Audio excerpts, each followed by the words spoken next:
वो अभी आपको पता होगा कि देश में एक नया मोदी सरकार ने कानून बनाया है। जो विपक्ष के सांसद थे उनको सबको सस्पेंड कर दिया और अपने अपने लोगों को बैठा के ताली बजवा ली, ये कहते कि साहब हमने तो अंग्रेजों का कानून हटवा दिया। कानून क्या है? हिट एंड रन का।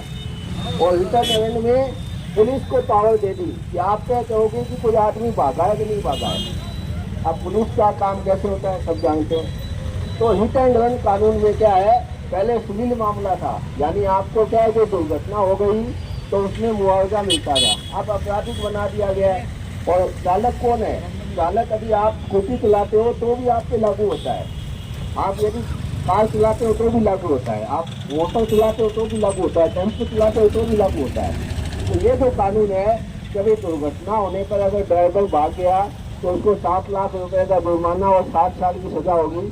हालांकि देशव्यापी हड़ताल के तहत सरकार ने कहा कि कानून लागू करेंगे तो पहले आपसे बात करेंगे, लेकिन अभी उसको सस्पेंड किया है, पूरी तरीके से रद्द नहीं किया है। तो पहली मांग हमारी ये है 21 सूत्री मांग पत्र में कि इस कानून को हिट एंड रन जो कानून है या जो आपराधिक बनाया गया उसको वापस दिया जाए।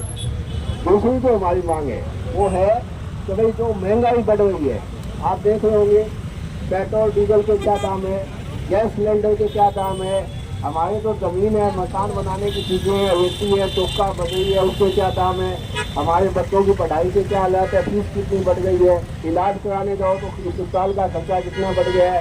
तो जो महंगाई बढ़ रही है, हर चीज में महंगाई, यानी कोई चीज नीचे नहीं गई है और सब ऊपर जा रहे हैं। तो महंगाई की रोक लगाओ। तीसरा जो मांग है वो निजीकरण की है, यानी आज क्या है, इस कलेक्ट्रेट में अभी हम देखेंगे तो यहाँ 2 तरीके के कर्मचारी है। एक कर्मचारी वो है जो पक्का कर्मचारी है, जिसको रोजगार का कोई खतरा नहीं है। दूसरा कर्मचारी वो है जिसको क्या है, रोजगार का खतरा है, यानी वो ठेके पे है। और ठेके पे क्या है, उसको आधा अधूरा वेतन दिया जाता है और काम सबसे ज्यादा लिया जाता है। नौकरी की कोई सुरक्षा नहीं है। हमारे यहाँ पुलिस वालों में भी कई होमगार्ड होंगे जिनको क्या है 12 महीने काम नहीं मिलता और पूरा इनको वेतन नहीं मिलता। ऐसे बहुत सारे लोग हैं। तो जो ठेका कर्मी है, चाहे वो हमारे आंगनबाड़ी हो, मिड डे मील वाले हो, उन सबको पक्का किया जाए और 26,000 रुपये न्यूनतम वेतन दिया जाए। ये मांग है, क्योंकि महंगाई के अनुसार जो एक न्यूनतम वेतन होना चाहिए महीने का वो 26,000 रुपये होना चाहिए। चौथी जो हमारी मांग है वो ये है कि श्रम कानूनों में जो संशोधन किए गए हैं, आपको पता होगा कि केंद्र सरकार ने कोरोना में 44 श्रम कानूनों को खत्म करके 4 लेबर कोड बना दिए। और लेबर कोड में क्या होता है कि वो लागू करना नहीं करना बाध्यता नहीं होती है, जबकि कानून की बाध्यता होती है लागू करना।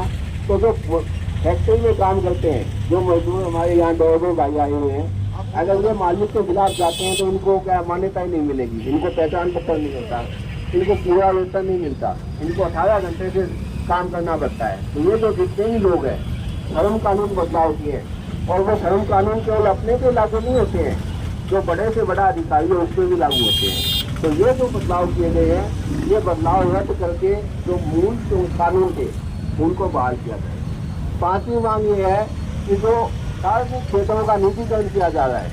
आज आप देखो हर जगह क्या है, रेल हो, बैंक हो, बीमा हो, हॉस्पिटल हो, स्कूल कॉलेज हो, सब जगह क्या है निजीकरण कर दिया गया है। और निजीकरण का परिणाम है कि आज हमारे जीवन में हार्ड तोड़ मेहनत करने के बाद भी कोई बचत नहीं है। यानी आप 24 घंटे भी काम कर लेंगे तो भी हालत ये है कि आप एक घर का कमरा नहीं बना सकते। तो ये क्यों हुआ है? क्योंकि निजीकरण से पूंजीपतियों की संपत्ति बढ़ गई है। देश में आज सब जगह क्या है, एक ही बोर्ड मिलेगा, 28 प्राइवेट कंपनी। तो वो जो निजीकरण हो रहा है उसको रोका जाए। छठी मांग ये है कि जो पुरानी पेंशन है उसको बहाल किया जाए। जब हमारे इस कर्मचारी जो नौकरी लगे होते हैं वो जब रिटायर होते हैं तो उनको पेंशन मिलती है आधी, और पेंशन मिलती है तो उनका बुढ़ापा अच्छा व्यतीत होता है। तो हमारी ये मांग है कि जिन कर्मचारियों को एनपीएस में ले रखा है उनकी एनपीएस रद्द करके पुरानी पेंशन बहाल की जाए। छठी जो हमारी मांग है वो ये है कि जो अभी राजस्थान में नई नई पर्ची सरकार बनी है, यानी पर्ची खुली और उस पर्ची से जो मुख्यमंत्री बने हैं उन्होंने आते ही क्या किया कि जो अच्छी योजनाएं पिछली सरकार की थी वो सब बंद कर दी। जैसे क्या है, 25 लाख रुपए तक का इलाज था पीएमजीबी योजना में, उसको कहा कि अब इस योजना को बंद करते हैं क्योंकि फर्जीवाड़ा है। कल इंदिरा रसोई है, उसको क्या है उस मॉडल बंद करो, नहीं अन्नपूर्णा चला दो। तो जो नाम बदल के पुरानी योजनाओं को बंद कर रहे हैं, हम ये नहीं कहते भी सब योजनाएं चलाओ, नई सरकार को अधिकार है, तो अच्छी योजनाएं जो जनता के फायदे की है उसको लागू करो।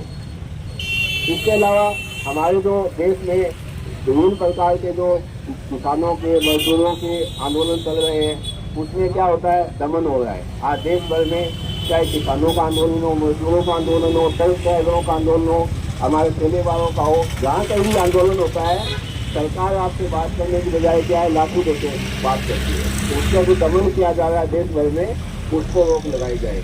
इसके अलावा हमारे जो बेरोजगारी बहुत बढ़ गई है, तो नए भर्ती की जाए। हमारे देश में अभी आपको पता होगा कि आज देश भर में सांप्रदायिक वातावरण बन गया है। जाति के नाम पे, धर्म के नाम पे, क्षेत्र के नाम पे आपस में लड़ाया जा रहा है। यानी जो परिवार के लोग एक साथ रहते हैं, वो क्या आपस में विश्वास कर रहे हैं, चलो ये तो उस धर्म का है तो मेरा दुश्मन है, ये उस जाति का है तो मेरा दुश्मन है। तो देश भर में जो सांप्रदायिकता का वातावरण बना हुआ है, उससे रोक लगा के भाईचारा कायम किया जाएगा। ये तो हमारी सारी जितनी कई मांग पत्र है, और भी कई मांगे हैं जो अपने मोटा मोटी मैंने बताई है। और दूसरा जो ज्ञापन अपना देंगे वो ठेले वालों का है, ठेला व्यवसायी यूनियन का है। और आपको पता होगा कि शहर में 10,000 ठेले कम से कम लगते हैं। 10,000 ठेले का मतलब ये है कि कम से कम 50,000 लोगों की रोजी रोटी उस ठेले व्यवसाय से चलती है। तो सरकार उस ठेले वालों को अतिक्रमण बताकर बार बार परेशान करती है। उनकी जो मांग है उनको नहीं सुनती है। उनके लिए कानून बना हुआ है, पथ विक्रेता और आजीविका का संरक्षण पथ विक्रेता विनियमन अधिनियम 2014। उस कानून में देश की संसद ने पास किया और देश की संसद ने कहा कि ठेला मजदूर है, उनमें से एक कमेटी बनेगी। उस कमेटी में अन्य लोग होंगे। वो कमेटी मिलकर तय करेगी कि कौन सा ठेला अवैध है, कौन सा अवैध है, और उनको लाइसेंस दिया जाएगा। और किसी ठेले को हटाया जाएगा तो हटाने से पहले उसको जगह देके हटाया जाएगा। ऐसे नहीं है कि वो लेके गए जैसे कि हटा दिया। तो ये जो अतिक्रमण के नाम पे, सौंदर्यीकरण के नाम पे जो हमारे ठेले वाले मजदूरों को परेशान किया जा रहा है, इसके खिलाफ आज पूरे देश में हमारे ज्ञापन जा रहे हैं। और इन मांगों को लेके जो हमारा ठेले वालों के ज्ञापन है वो यहाँ जिला कलेक्टर के नाम देंगे, और जो ये इंस्टीट्यूशनल मांग पत्र है ये देश के प्रधानमंत्री के नाम देंगे। तो ये 2 ज्ञापन की अपनी मोटा मोटी मांग है वो मैंने बताई। अभी और साथी अपने आ रहे हैं, उसके बाद में सभा शुरू करके और अपने ज्ञापन देंगे। तो ये आप जाओ तो अपने को पता होना चाहिए किस मांग को लेकर। तो जो आपके आसपास के मजदूर भाई हैं उनको समझाइए कि भैया तो अमेरिका जो चिंता कर रहा है तो खुद की लेडी बची नहीं रही है, तो पहले इसकी तो चिंता कर दे, क्योंकि तो देश का